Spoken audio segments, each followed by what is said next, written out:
تین طرح کے طبقے. ایک طبقہ وہ، اب وہ چاہے مجلس میں آئے، چاہے نماز میں آئے، چاہے مسجد جائے، چاہے امام بارگاہ جائے. تین طبقے ہوتے ہیں ہر جگہ. ایک طبقہ عبادت کی نیت سے آتا ہے، کچھ حاصل کرنے آتا ہے، اور ہر مجلس سے اس کے وجود میں اضافہ ہوتا رہتا ہے، علم آتا ہے، پھر عمل آتا ہے، پھر ایمان بڑھتا ہے. دوسرا طبقہ وہ جو عبادتاً نہیں عادتاً آتا ہے.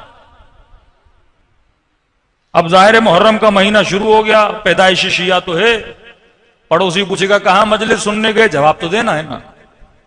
برا لگتا ہے، کیا بولے میں محرم بھی آ گیا کسی مجلس میں نہیں گیا، تو بتانا پڑتا ہے. کئی ایسے سیاستدان بھی آپ نے دیکھے ہوں گے، سیدھا آ جاتے ہیں، فرش عزا پہ بیٹھ دیتے ہیں، کالے کپڑے بھی پہنتے ہیں، ماتم بھی کرتے ہیں، سب کچھ کرتے ہیں. دوسرا طبقہ جو عادت کی بنیاد پہ بچپن سے امام حسین کی مجلس میں جا رہا ہے. کئی ایسے لوگ ہیں جو بچپن سے نماز پڑھتے ہیں، مسجدوں میں نظر آتے ہیں، خوارج کی مثال آپ کے سامنے ہے. تیسرا وہ طبقہ جو پیدائشی شیعہ ہے لیکن سیکولر ہے، لبرل ہے، جن میں ایکٹر، سنگر، سیاستدان یہ بھی آتے ہیں. یہ شیعہ کب ہوتے ہیں؟ جب پیدا ہوتے ہیں تو کان میں اذان دلوا کے بولتے ہیں ہم شیعہ ہیں، پوری زندگی پھر شیعہ نہیں ہوتے. پھر شیعہ کب ہوتے ہیں؟ جب مرتے ہیں. جنازہ کون پڑھائے گا؟ شیعہ مولوی. اب سنی مولوی نہیں پڑھائے گا. اب یہ طبقہ اہل سنت میں بھی ہے، سیکولر طبقہ. ان کے جنازے نکاح کون پڑھائے گا؟ مولوی. پتہ چلے گا شیعہ سنی ہے. مولوی کون سا آیا بھائی؟ امامے والا آیا، دوسرے والا آیا؟ امامے والا تھا، اچھا شیعہ ہے. مر گیا، جنازہ کس نے پڑھایا؟ تو نکاح، پیدائش، جنازہ، تین ٹائم میں یہ شیعہ بنتا ہے. باقی بیچ کی ساری زندگی شیطان، سیکولر. فکر حسین نہیں. اب مسئلہ کہاں بنتا ہے؟ تینوں طبقوں نے آنا ہے مجلس میں. اب یہ سوچتے ہیں کہ ہم کس مجلس میں جائیں. عارف کاظمی کی مجلس میں جانا ہے، کسی اور کی مجلس میں جانا ہے، کیونکہ تینوں طبقے علی کو مانتے ہیں. ہاں، اب شہباز شریف کیا خدا کو نہیں مانتا؟ مانتا ہے. ہاں، کرپٹ سے کرپٹ سیاستدان بھی اللہ کو مانتا ہے، رسول کو مانتا ہے. پارلیمنٹ میں بڑا بڑا لکھا ہوا لا الہ الا اللہ محمد رسول اللہ.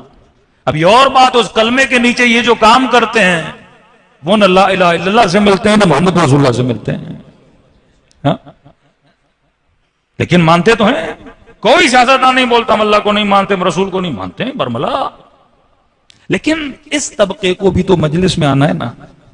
اب یاد رکھیے، تینوں امیر المومنین کو مانتے ہیں، امام حسین کو مانتے ہیں، امام حسن کو مانتے ہیں. تو اس چیز میں ہم سب کامن ہیں. مطلب متقی بھی علی کو مانے، عادی شیعہ بھی علی کو مانے، سیکولر شیعہ بھی علی کو مانے. اب یہ کس مجلس میں آئیں گے؟ اب اہل بیت کی زندگی کے بھی ہیں تین پہلو. ایک مولا کی زندگی کا وہ پہلو ہے جس میں علی کی کرامات، امیر المومنین کے معجزے، امیر المومنین کی عصمت، امیر المومنین کا علم، یہ ایک پہلو. دوسرا پہلو علی بن ابی طالب کی زندگی کا کہ علی کھاتے کیا تھے، علی پیتے کیا تھے، علی کا گھر کیسا تھا، علی کی سواریاں کون سی تھیں. تیسرا پہلو امیر المومنین کی زندگی کا کہ اصول زندگی علی بن ابی طالب کون سے تھے. ان تینوں میں سے میرے لیے کون سی کام کی چیز ہے؟ مولا علی معصوم تھے، بھائی میں تو معصوم نہیں بن سکتا، یہ فضیلت صرف علی کی ہے. مولا علی امام تھے، میں تو امام نہیں بن سکتا، یہ فضیلت بھی صرف امیر المومنین کی ہے. مولا علی صاحب علم لدنی تھے، کسی اسکول میں نہیں پڑھے، کوئی ٹیچر نہیں تھا، علم ملا ڈائریکٹ. کہاں سے؟ زکن زکا، یا نبی نے دیا یا رب نے ڈائریکٹ عطا کیا. یہ فضیلت بھی مجھے نہیں مل سکتی. تو مولا کا جو پہلا طبقہ ہے وہ مولا کا ہی ہے، اس میں میرا کوئی لینا دینا نہیں ہے. اور کوئی مانے نہ مانے، علی کی ذات پہ کوئی فرق بھی نہیں پڑتا. دوسرا طبقہ کہ مولا کی سواری کیا تھی، گھوڑے پہ بیٹھتے تھے، گدھے پہ بیٹھتے تھے، سواری کیا تھی، کس گھر میں رہتے تھے، کمرے کتنے تھے، گھر مٹی کا تھا، کچا تھا، پکا تھا، کپڑے کون سے پہنتے تھے، کوالٹی کون سی ہوتی تھی، جوتی مولا کی کون سی ہوتی تھی، بال مولا کے کیسے تھے. اس سے بھی میرا لینا دینا نہیں ہے۔ علی ابن ابی طالب اپنے زمانے کے حساب سے کپڑے پہنتے تھے، اپنے زمانے کے حساب سے کھانا تھا، اپنے زمانے کے حساب سے سواری تھی۔ بعض بے وقوف مسلمان آپ نے دیکھے ہوں گے کہتے ہیں نبی یہ پہنتے تھے تو ہم یہ پہنیں گے، نبی مثلا مٹی کے برتن میں پانی پیتے تھے تو ہم مٹی کے برتن میں پانی پیئیں گے، تو بھائی نبی بھی گدھے پہ بیٹھتے تھے تو تم بھی گدھے پہ بیٹھو۔ یہ ممکن نہیں ہے۔ اس زمانے کے جو گھر تھے اس زمانے میں ویسے گھر نہیں بنا سکتے۔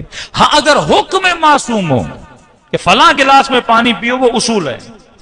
اگر حکم معصوم ہو اس طریقے کا لباس پہنو، یہ حکم ہے۔ اگر حکم معصوم ہو چہرے پہ داڑھی سجاؤ، یہ حکم ہے۔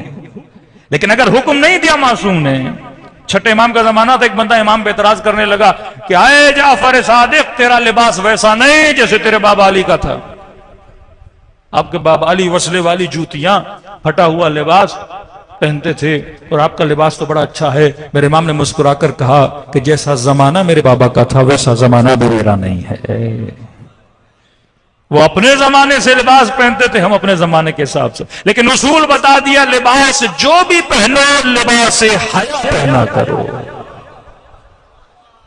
صفت بتا دی، لباس کیسا ہو؟ حیا والا، عفت والا۔ اب پانی کسی بھی گلاس میں پیو، لیکن دیکھا کرو گلاس کیا ہونا چاہیے؟ پاک و پاکیزہ ہونا چاہیے، ٹوٹا ہوا نہیں ہونا چاہیے۔ ہاں اس کے بیچ میں جراثیم چلے جاتے ہیں۔ اصول اہل بیت نے بتائے ہیں۔ اب میں نے کہا تین طبقے، تین اہل بیت کی زندگیوں کے حصے۔ میری زندگی سے پریکٹیکلی اہل بیت کا کون سا حصہ جو پریکٹیکلی جس میں واقعا عمل کر سکتا ہوں، وہ تیسرا حصہ ہے، اصول زندگی اہل بیت علیہ الصلوۃ والسلام۔ اب یہ تین طبقے جو مجلس سننے آتے ہیں، اب خدا نخواستہ عادی شیعہ اور لبرل شیعہ اگر مولوی کی مجلس میں آ گیا وہ تو پھنس جائے گا۔ آپ نے کسی سیاستدان کو لا کے یہاں بٹھا دیا اور میں نے مجلس ہی پڑھ دی رشوت خوری پہ، آمر بالمعروف وانہا عن المنکر۔ تیسرا ہے کہ اصول زندگی اس کا تھا، میں نے پڑھنا شروع کر دیا کہ کرپشن حرام ہے، الراشی والمرتشی کلاہما فی النار، یہ دونوں جہنم میں جائیں گے۔ اب یہ بندہ تو سمجھ جائے گا مولوی میرے لیے پڑھ رہا ہے۔ اگر سیکولر خاتون کسی مولوی کی مجلس میں آ گئی، سر پہ دوپٹہ نہیں، امتوں نے جو کیا وہ آئندہ امتیں کریں گی۔ جسم بدلتا ہے، کریکٹر وہی ہوتا ہے، جسم بدل جاتا ہے۔ شکل کبھی یزید کی ہے، شکل کبھی شمر کی ہے، شکل کبھی صدام کی ہے، شکل کبھی، شکلیں بدلتی ہیں، کبھی شکل بش کی ہے، کبھی شکل ضیاء کی ہے، شکلیں بدل رہی ہیں نا، کریکٹر کیا ہے؟ وہی ہے۔ ظلم وہی ہے، خواہش وہی ہے، شہوت وہی ہے، لالچ وہی ہے، حسد وہی ہے، ہر دوسرے گھر کا مسئلہ ایک ہی ہے، ایک ہی مسئلہ ہے، کیونکہ ہم سب کی خواہشیں ایک ہیں۔ تو موضوع فرماتے ہیں کہ علی کو خدا نے زندگی کم دی، لیکن علی نے پرانی امتوں کی زندگیاں پڑھ کے ان ساری امتوں کا تجربہ علی نے حاصل کیا۔ خدا سارے انبیاء میں سے چن چن کے اپنے نبیوں کے قصے تو بتا رہا ہے تاکہ وَاعْتَبِرُوا أُولِي الْأَلْبَابِ، عبرت حاصل کرو اے صاحب لب، اولی الالباب۔ لب عربی میں کہتے ہیں مغز کو، کھائے کرے دماغ تیز ہوتا ہے۔ اوپر اخروٹ کے ہوتا ہے چھلکا، اولی الالباب وہ اخروٹ جس میں اللہ کہتا ہے بعض لوگ ایسے ہیں چھلکا تو ہے پر اندر مغز نہیں ہے۔ رسول نے ایسے مسلمانوں کو کہا یہ چلتے پھرتے مردہ ہیں، جسم انسان کا ہے پر دماغ ہے ہی نہیں۔ اب دماغ اس اندر والے مغز کا نام نہیں ہے، کیونکہ اس کا نام ہوگا تو وہ بھینس کا ہم سے شاید بڑا ہو، یہ گوشت والا نہیں۔ ہر نبی نے بولا جہنم ہے، ہر نبی نے بولا عذاب قبر ہے، ہر نبی نے بولا اللہ کی اطاعت کرو، ہر نبی نے بولا خوف خدا کرو۔ فرمایا کہ انما یتقبل اللہ من المتقین، اگر میں عمل قبول کرتا ہوں تو کس کا قبول کرتا ہوں؟ جو صاحب تقوی ہوتا ہے۔